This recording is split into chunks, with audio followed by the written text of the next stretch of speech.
నిర్భయుడు. విసుగు చెందని విక్రమార్కుడు చెట్టు వద్దకు తిరిగి వెళ్ళి చెట్టుపై నుంచి శవాన్ని దించి భుజాన వేసుకుని ఎప్పటిలాగే మౌనంగా శ్మశానం కేసి నడవసాగాడు.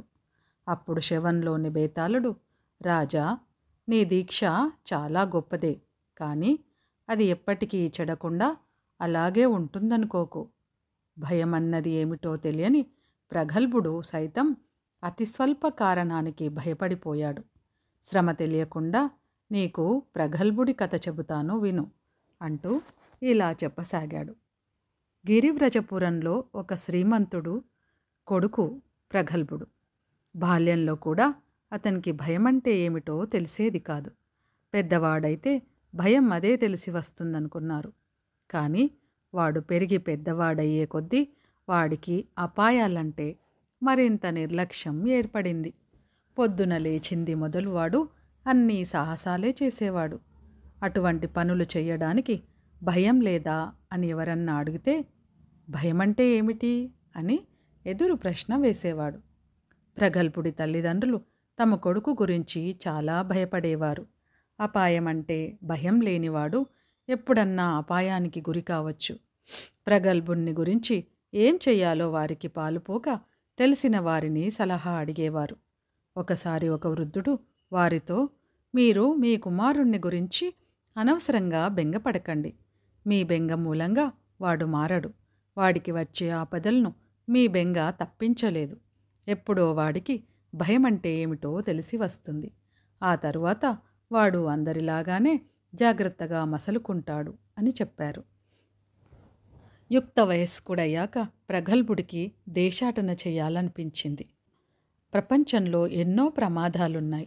వాటన్నిటినీ ఎదుర్కోవాలని వాడి అభిలాష. తానున్న గిరివ్రజపురంలో చేయదగిన సాహసాలన్నీ అతను అదివరకే చేశాడు. అందుచేత అతడు తండ్రి అనుమతి పొంది ఒక సేవకుణ్ణి వెంటబెట్టుకొని దేశాల మీద బయలుదేరాడు. వాళ్ళు చాలా గ్రామాలు చూశారు. సాహసకృత్యాలు చేసే అవకాశం ఏది వచ్చినా ప్రగల్భుడు వదిలిపెట్టలేదు. అతని పేరు అన్ని వైపులా మారుమోగింది. ఇలా దేశాటన చేస్తూ కొంతకాలానికి వారొక పెద్ద నగరం చేరారు. అది ఒక వర్తక కేంద్రము, పుణ్యక్షేత్రము కూడాను. ప్రగల్భుడు చేరిన సమయానికి నగరమంతా యాత్రికులతోనూ వర్తకులతోనూ కిక్కిరిసి ఉన్నది. ప్రగల్భుడికి బస దొరకలేదు. నగరం చివర ఒక పెద్ద భవంతి ఉన్నదని, ఇల్లు గలవారు దానిని పాడుపెట్టి నగరం మధ్యలో తమకు గల మరొక భవంతిలో ఉంటున్నారని తెలిసింది. ప్రగల్భుడు నగరం మధ్యలో ఉంటున్న ఇంటికి వెళ్ళాడు. పాడుపట్టిన ఇంటి యజమాని చనిపోయాడు. ఆయన భార్య తన కుమార్తెతో సహా ఉంటున్నది. అమ్మా, నేను ఈ ఊళ్ళో కొంతకాలం ఉందామని దూరదేశం నుంచి వచ్చాను. నగరం వెలుపల మీ ఇల్లు పాడుపెట్టి ఉన్నదని విన్నాను. 4 రోజుల పాటు నేను అందులో ఉండటానికి అనుమతించగలరా అని ప్రగల్భుడు ఇల్లు గల ఆవిడను వేడుకున్నాడు. నీ ఇష్టం వచ్చినంతకాలం ఉండు నాయనా. ఆ ఇంట్లో ఉండడానికి ఎవ్వరూ ఒప్పుకోకుండా ఉన్నారు. నీకు అభ్యంతరం లేకపోతే నాకు లేదు అన్నది ఇల్లుగల్లావిడ.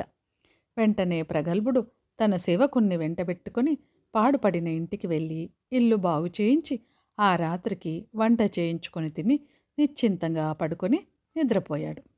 ఒక రాత్రి వేళ ప్రగల్భుడు మేలుకున్నాడు. కప్పు నుంచి మాటలు వినపడ్డాయి. నేను పైనుంచి పడితే ఏం చేస్తావు? ఏమీ చెయ్యను, కావాలంటే నాపైనే పడు అన్నాడు ప్రగల్భుడు. ఎలా పడమన్నావు? మొత్తంగా పడనా, ముక్కలు ముక్కలుగా పడనా అన్న ప్రశ్న మళ్ళీ వినిపించింది. నువ్వు నుసినిసిగా రాలినా నాకేమీ అభ్యంతరం లేదు అన్నాడు ప్రగల్భుడు.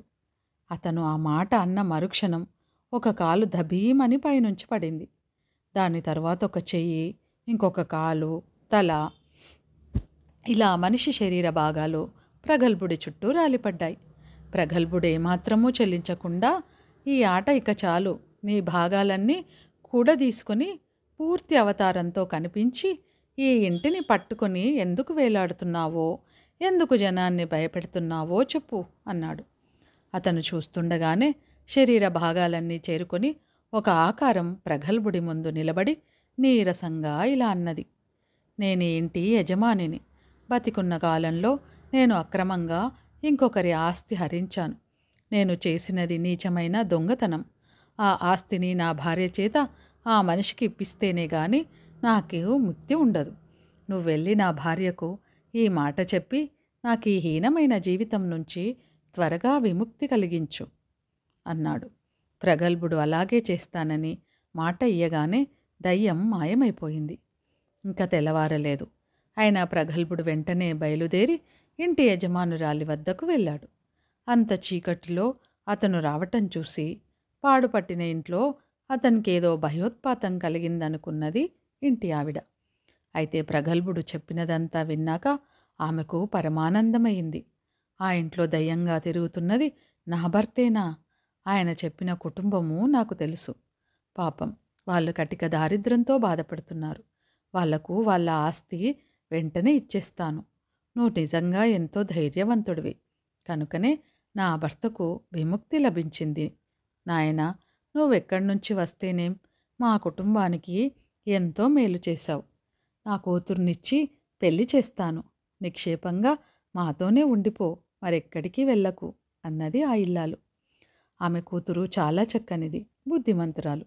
కానీ ప్రగల్భుడికి సాహసకృత్యాలు చెయ్యాలని ఉండడం చేత అతనికి ఒకచోట స్థిరపడిపోవాలని లేదు.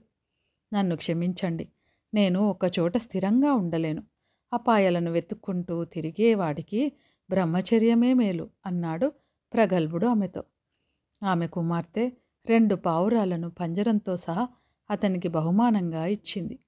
ఆ తల్లి కూతుళ్లకు వీడ్కోలు చెప్పి ప్రగల్భుడు తన సేవకుడితో సహా ఆ నగరం నుంచి బయలుదేరాడు. వాళ్ళు తెల్లవారుతూనే బయలుదేరి మధ్యాహ్నానికల్లా ఒక అందమైన వన ప్రాంతం చేరుకొని చెట్టు నీడలో విశ్రాంతి తీసుకున్నారు. అప్పుడు సేవకుడు ప్రగల్భుడితో, ఈ పావురాలు చూడండి స్వేచ్ఛ కోసం ఎట్లా కొట్టుకుంటున్నాయో, మన వెంట ఇవి కూడా దేనికి అన్నాడు. నిజమే అంటూ ప్రగల్భుడు పంజరం తలుపు తెరిచాడు. వెంటనే పావురాలు పైకి వచ్చి ప్రగల్భుడి ముఖం ముందు రెక్కలను పెద్ద చప్పుడుతో ఆడించి ఎగిరిపోయాయి. వాటి రెక్కల చప్పుడుకు ప్రగల్భుడి గుండె గుబుక్కుమన్నది. అతను క్షణం పాటు భయపడ్డాడు. అంతే, ఆ క్షణంలో అతని తత్వమంతా మారిపోయింది. దేశాటన చేయాలని, సాహసకృత్యాలు చేయాలని ఇంతవరకు ఉండిన ఉత్సాహం ఒక్కసారిగా అంతరించిపోయింది. అతను వెంటనే తిరిగి వచ్చి ఆ ఇల్లాలి కుమార్తెను పెళ్లాడి అక్కడే సుఖంగా స్థిరపడిపోయాడు. తన కుమారుడిలో కలిగిన ఈ మార్పు తెలిసి అతని తండ్రి కూడా ఎంతో సంతోషించాడు. బేతాళుడి కథ చెప్పి, రాజా, ఎంతెంత సాహసాలో చేసి ఎన్నో ప్రమాదాలను ఎదుర్కొన్న నిర్భయుడు ప్రగల్భుడు. సాధువులైన పావురాలను చూసి భయపడమేమిటి?